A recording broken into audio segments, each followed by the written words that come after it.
Olá, agradeço novamente a você pela tua conexão. Nós estamos no Tendências Globais, dentro da série Estudo do Livro do Apocalipse, e hoje nós vamos ver o capítulo 20. Vocês se lembram que eu comentei a respeito do capítulo 19 que importantes pontos de doutrina estavam embutidos ali no capítulo 19, ok? No capítulo 20 tem muito mais. É impressionante, eu não sabia que tantos pontos importantes e pontos teológicos importantes tivessem esse relacionamento com o capítulo 20 do Apocalipse. Por quê? Porque Deus está chegando nos finalmente da dispensação, né? Ele está chegando nos finalmente do fim da história, das primeiras coisas. Porque já no capítulo 21, novo céu e nova terra. É outro nível, é outra história, é outra criação. Então, como ele está chegando no fim, ele condensa muitas coisas nesses últimos capítulos do Apocalipse. Só de anotações na minha apostila que nós estamos elaborando, deu cerca de 25, 35 páginas. Eu fiquei assustado com tanta informação. E depois, quando você adquirir a apostila, você vai enriquecer as suas informações sobre profecias, tá bom? Só esse comentário rápido. Vamos lá, abra sua Bíblia no capítulo 20, vou fazer só algumas citações mais importantes aqui e nós vamos seguir o nosso estudo. O capítulo 20 ele pode ser dividido em 3 grupos. O primeiro grupo, do versículo 1 ao versículo 6, é um contexto. O versículo 7 ao versículo 10 é outro contexto, e o versículo 11 ao versículo 15 é outro contexto. Então, separando esses grupos para facilitar o entendimento daquilo que vai ser dito, ok? Muito bem. Versículo número 1. E vi descer do céu um anjo que tinha a chave do abismo e uma grande cadeia na sua mão. Esse anjo desce do céu, nenhuma referência é feita a ele se era um grande, poderoso anjo. Não, um anjo desce do céu, ele tem uma chave na mão, não é? E ele tem uma grande cadeia na mão, a chave e a cadeia. É como se ele tivesse uma gaiola. A imagem gráfica que me ocorre é essa. Um simples anjo com uma cadeia e uma chave. Ele desce do céu. Ele prendeu o dragão, o diabo, Satanás, antiga serpente, que é o diabo, Satanás, e o amarrou por 1000 anos. Aqui não vamos espiritualizar porque não funciona. É entender aquilo que o texto está comunicando de forma literal, normal. Ele pega o dragão, põe na gaiola e tranca o dragão, porque ele tem a gaiola e a chave. E ele ainda faz mais uma coisa. Trancou o dragão na gaiola, fechou a chave, agora ele pega essa gaiola e lança no abismo, no poço sem fundo, que já foi feita uma referência lá atrás no livro do Apocalipse. E ali ele o encerrou, o prendeu. Então ficou preso, sem ação. Qual o sentido da ação do dragão? Para que ele não engane mais as nações. Então ele prende, ele fecha, ele lança no abismo e coloca um selo. Esse selo é o selo da autoridade divina. Está inativo, dragão está inativo na terra e não pode mais enganar as nações por um período. Determinação vinda de Deus, dada ao anjo. A gente tem que entender isso. Até que os 1000 anos se acabem. E depois disto, importa que seja solto por um pouco de tempo.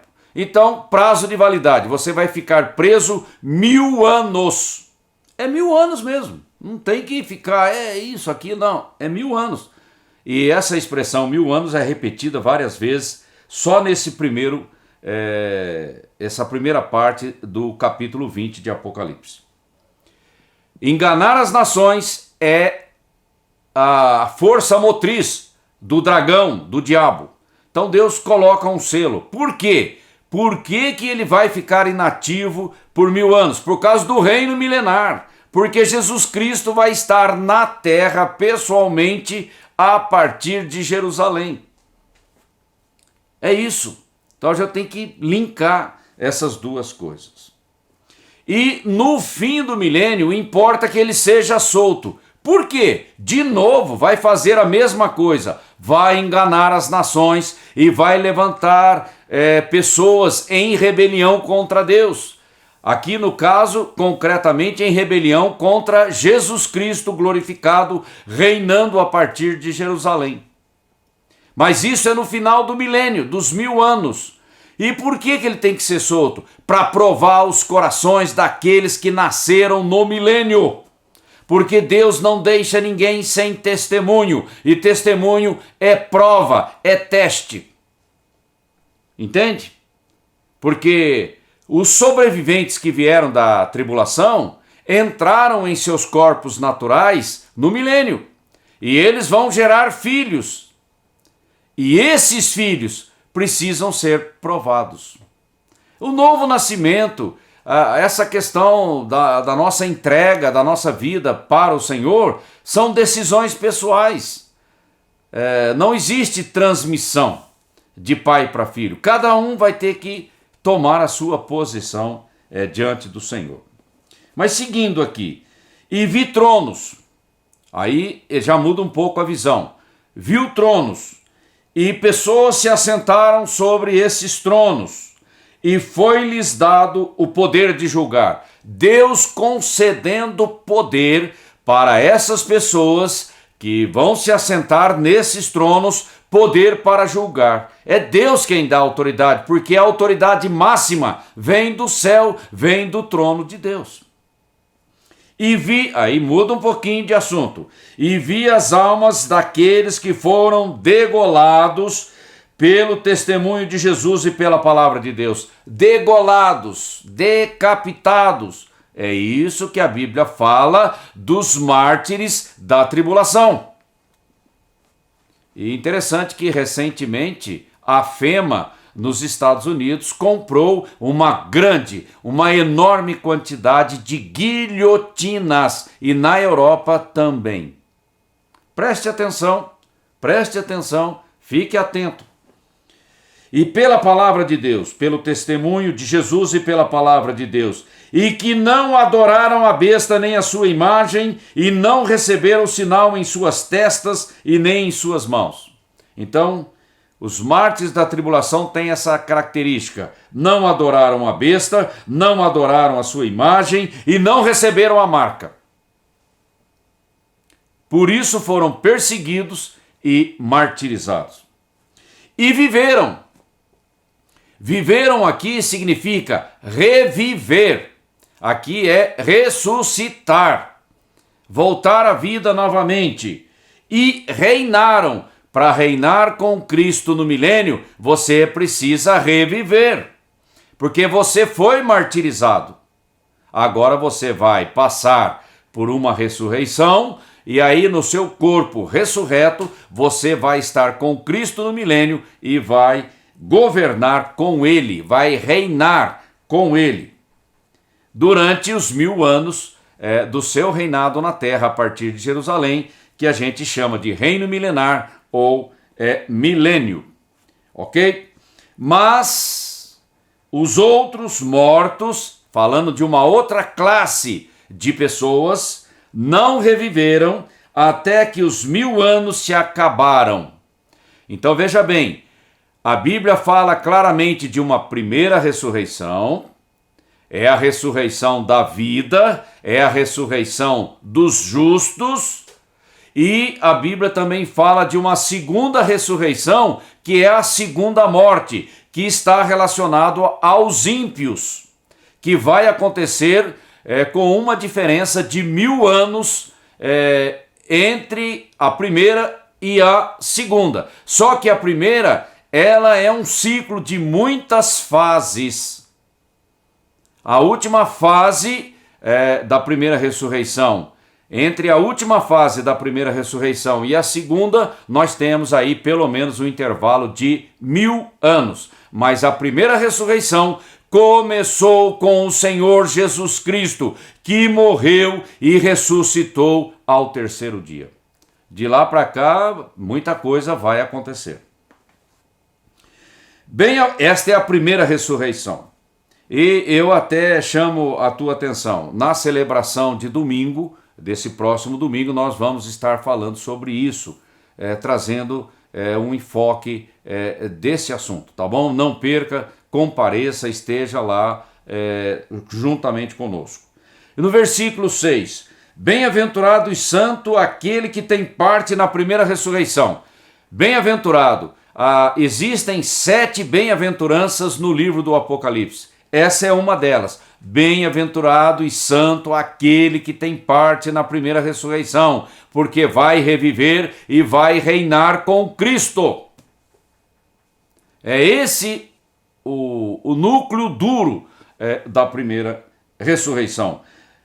E serão, e outra coisa, e sobre eles, estes que participam da primeira ressurreição, não tem poder a segunda morte. A segunda morte é a morte da condenação, do inferno, da condenação final, do lago de fogo. Ok? Então não tem poder. E Paulo fala sobre isso também, do aguilhão da morte sendo quebrado, do poder da morte sendo quebrado na vida da igreja, daqueles que vão participar da primeira ressurreição. Isso está lá em 1 Coríntios capítulo 15.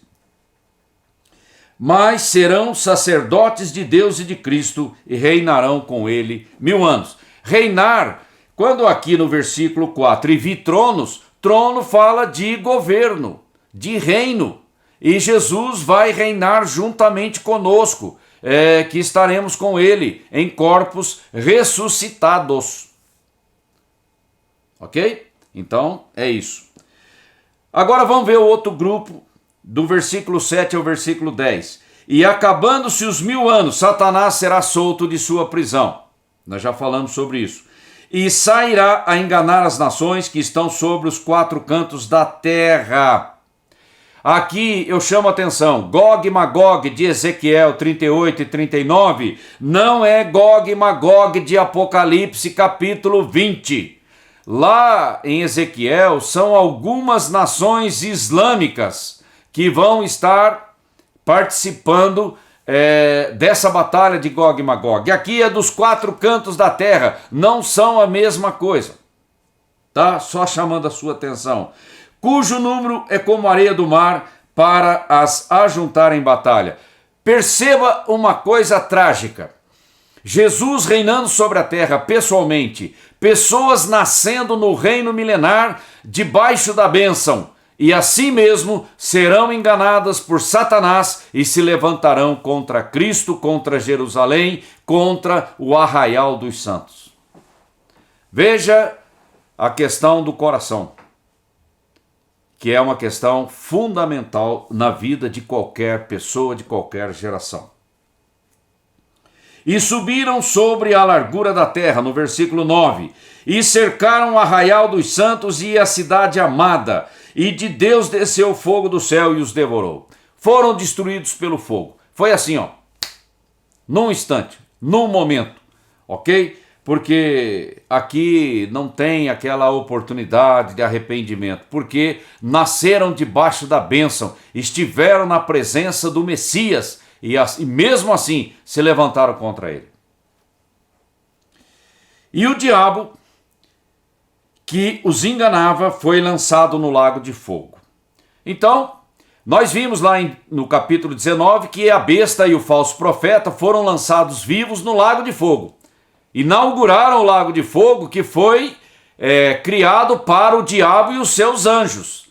Mas a besta e o falso profeta foram lançados direto no lago de fogo. E agora o diabo é lançado no lago de fogo e enxofre, onde estão a besta e o falso profeta, e de noite e de dia serão atormentados para todo sempre. Quando você pega o diabo sendo lançado no lago de fogo, é o seu reino. Aí não é ele pessoalmente, é ele mais a turma dele, porque 1/3 dos anjos se rebelaram contra Deus. E aí, na próxima subdivisão do capítulo 20, nós vamos ver um pouco mais de detalhes sobre isso. Está no fim do capítulo, tá? A questão do trono branco, a partir do versículo 11 do capítulo 20. E vi um grande trono branco, e o que estava sentado sobre ele, de cuja presença fugiu a terra e o céu, e não se achou lugar para eles. Bom, Jesus Cristo senta no trono. Provavelmente Deus Pai também vai estar lá. Só que o Novo Testamento diz que Jesus é o juiz de vivos e de mortos. Então, o Pai vai estar lá, mas é Jesus aquele que vai julgar. E quando ele senta no trono branco para julgar os mortos, a primeira criação desaparece.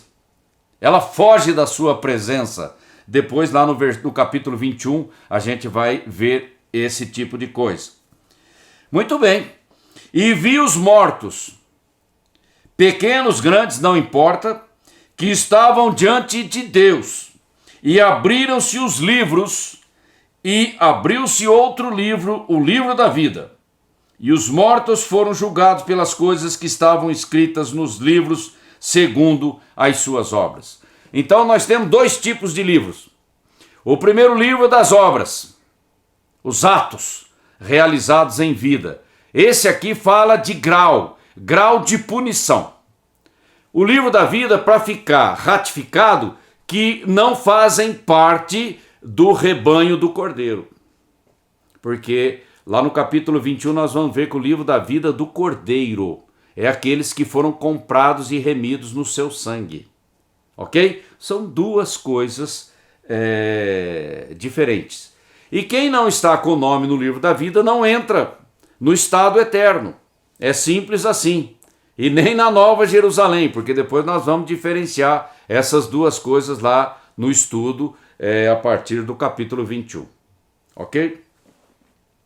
E deu o mar os mortos que nele havia. Eu fico pensando no dilúvio, porque quando veio o dilúvio, o que aconteceu? Muitos morreram. E o mar também é uma figura de pessoas que morrem e desaparecem. Vai ter que entregar os seus mortos. E a morte e o inferno deram os mortos que neles havia. Ou seja, o Hades vai ter que entregar os que estão lá. Vai ter que comparecer diante do trono branco. E foram julgados, cada um segundo as suas obras. Por isso que quando no versículo 10 fala que o diabo foi lançado no lago de fogo, provavelmente ele foi primeiro, mas logo em seguida, diante do trono branco, o restante dos anjos foi lançado no lago de fogo também. Ele vai primeiro e o resto vai junto. Ok? Porque estão linkados, eles estão ligados. E eu também comentei que lá na região da Babilônia e de Edom vai ser um lugar de aprisionamento dos demônios. E esses demônios que estão aprisionados ali naquele lugar durante o milênio também serão lançados no lago de fogo. O diabo nem vai passar pelo trono branco, porque o trono branco fala de pessoas mortas e não de seres espirituais que se rebelaram contra Deus. Nem Satanás e nem seus anjos caídos e nem os demônios. A morte e o inferno foram lançados no lago de fogo. Esta é a segunda morte. Segunda morte fala da morte da condenação eterna, da condenação final. E aquele que não foi achado escrito no livro da vida foi lançado no lago de fogo. Seu nome está aqui no livro da vida? Não. Então você não faz parte. Lançado no lago de fogo. O livro das obras é o grau de punição, porque inferno é inferno, mas os graus de punição no inferno são diferentes. É só a gente fixar esse ponto, que é a questão segundo as suas obras. É retribuição segundo as suas obras. Uma questão interessante que eu comentei numa live anterior é o que vai acontecer no milênio. É interessante. Eu fiz, não sei se o Cláudio consegue, as pessoas, se vocês conseguem ver essa linha do tempo, só pelo menos para fixar uma imagem aí, que depois as pessoas podem estar consultando. Ok? Eu estabeleci essa linha do tempo do princípio ao fim, para que isso facilite o nosso entendimento da questão do ciclo da primeira ressurreição. Ok? Fica aí a imagem para depois você olhar com mais tempo aí, revendo o vídeo, tá bom? Agora nós voltamos à nossa live normal.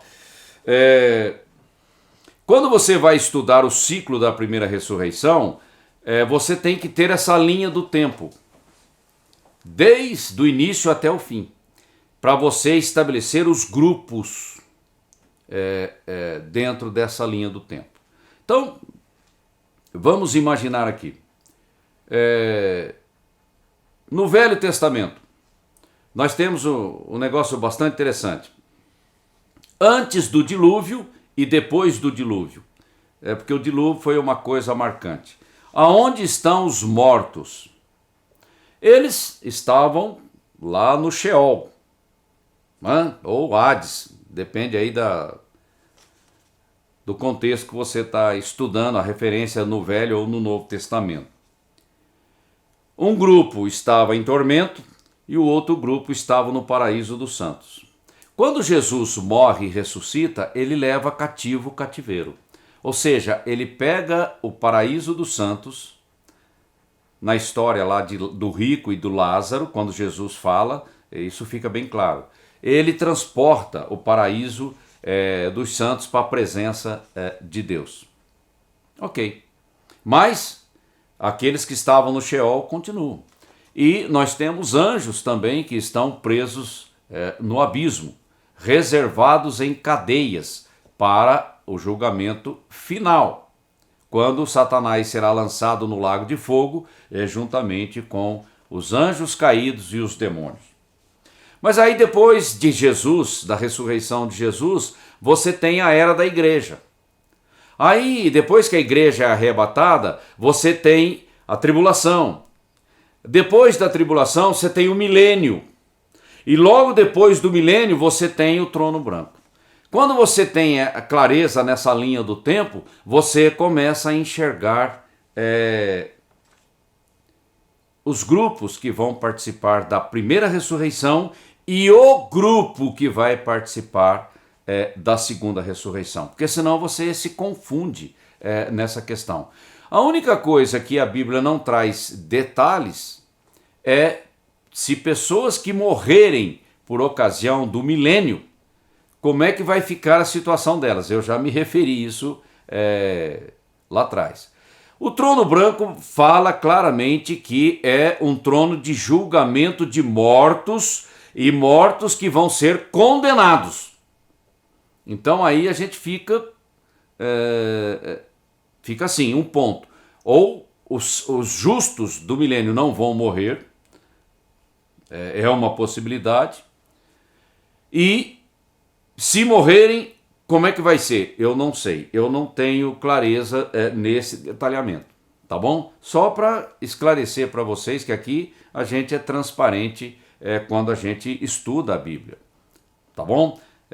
Mas primariamente, o trono branco é para condenação.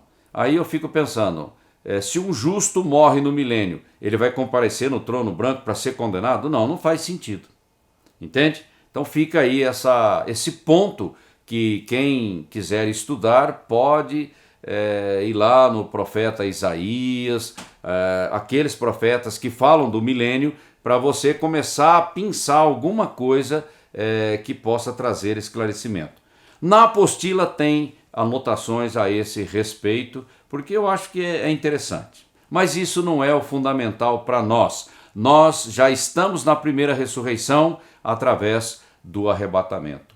Os mártires da grande tribulação e os santos do Antigo Testamento, no final da tribulação, também vão passar pela primeira ressurreição, para que eles possam entrar no milênio e estarem governando, reinando juntamente com Cristo.